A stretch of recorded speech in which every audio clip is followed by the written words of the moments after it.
Dans cette vidéo, nous allons décomposer la formation du revenu disponible brut des ménages, leur permettant de subvenir à leurs besoins en matière de consommation. La principale source de revenus des ménages est leur travail pour le compte d'un employeur, le salaire.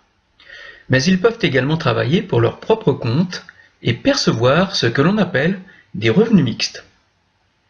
Ils peuvent également percevoir des revenus sans travailler, en mettant à la disposition d'autrui ce qu'ils possèdent. Les revenus de la propriété, encore appelés revenus du capital ou du patrimoine. Ces trois types de revenus forment les revenus primaires des ménages. Il faudra leur retrancher les cotisations sociales, les impôts directs et leur rajouter les prestations sociales en espèces pour obtenir enfin le revenu disponible brut.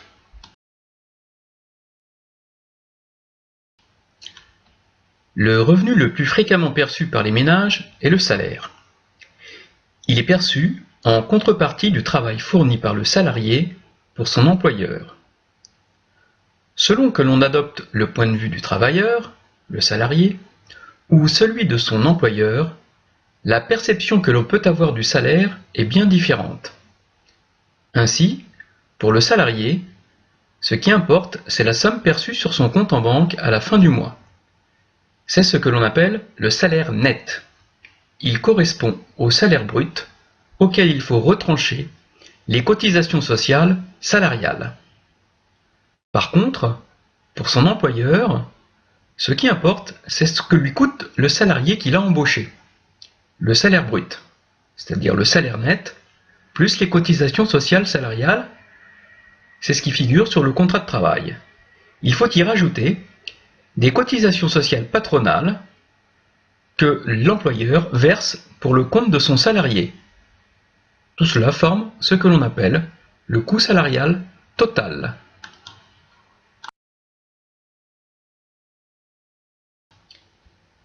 Les revenus mixtes sont des revenus perçus par les ménages travaillant dans leur propre entreprise, dont ils sont en général l'unique propriétaire.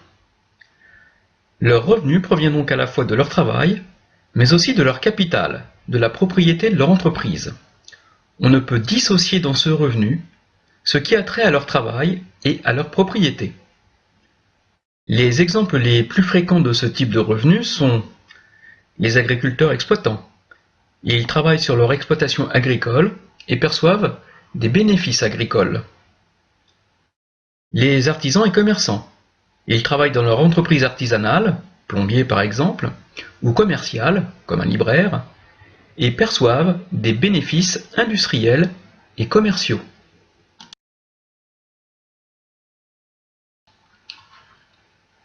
Les revenus de la propriété, encore appelés revenus du capital ou revenus du patrimoine, sont des revenus perçus par les ménages en échange de la mise à la disposition de quelqu'un de ce qu'il possède. Selon la nature de ce que l'on possède, le revenu que l'on peut en obtenir portera un nom différent. Ainsi, si la propriété prend la forme d'un bien immobilier, sa mise à la disposition de quelqu'un, un locataire, génère un revenu appelé loyer. Si la propriété prend la forme d'une action, titre de propriété d'une société anonyme obtenu en échange de la mise à disposition de son capital, on obtiendra alors des dividendes. Si la propriété prend la forme d'un placement monétaire ou financier, le revenu s'appellera alors des intérêts. Si la propriété prend la forme d'une idée, son prêt occasionnera le versement d'une redevance en échange de l'utilisation d'un brevet, d'un droit d'auteur pour une œuvre de l'esprit, etc.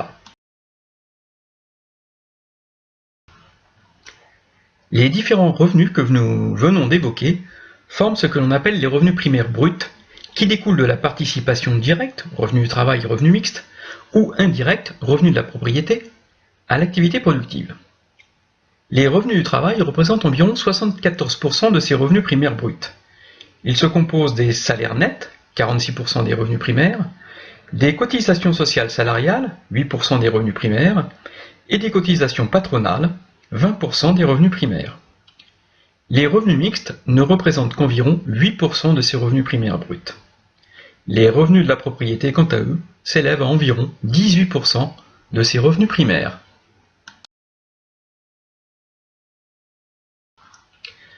Une partie de ces revenus primaires bruts n'est en fait pas directement perçue par les ménages.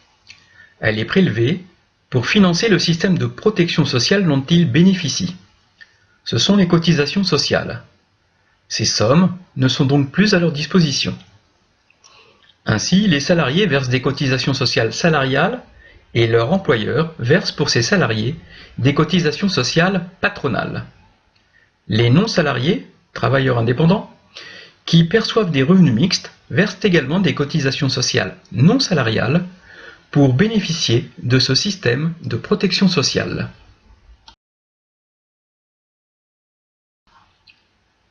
Une autre partie de ces revenus primaires bruts ne reste pas non plus à la disposition des ménages. Elle est prélevée sous la forme d'impôts directs pour financer les services publics. Certains impôts directs sont prélevés par l'État. C'est le cas des impôts sur les revenus des ménages, IRPP, CSG, CRDS, mais également des impôts sur le patrimoine comme l'ISF, l'impôt de solidarité sur la fortune. D'autres impôts directs sont prélevés par les collectivités territoriales, communes, départements, régions.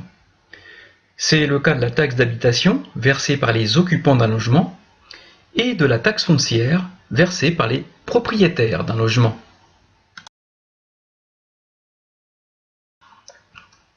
Enfin, à ces revenus primaires bruts des ménages, il convient d'ajouter des prestations sociales en espèces perçues par ces ménages. Ces prestations sont versées par des administrations publiques, État, collectivités territoriales, organismes de protection sociale comme la sécurité sociale. Ces prestations visent à réduire les conséquences économiques de la réalisation de certains risques, comme la vieillesse, des problèmes de santé, le chômage, la pauvreté, la famille ou les difficultés de logement. Ce sont notamment des pensions de retraite, des allocations familiales, des allocations chômage, le RSA. Notons qu'il existe également des prestations sociales en nature, comme la prise en charge des soins ou des médicaments, mais qui ne sont pas prises en compte dans le calcul du revenu disponible brut des ménages.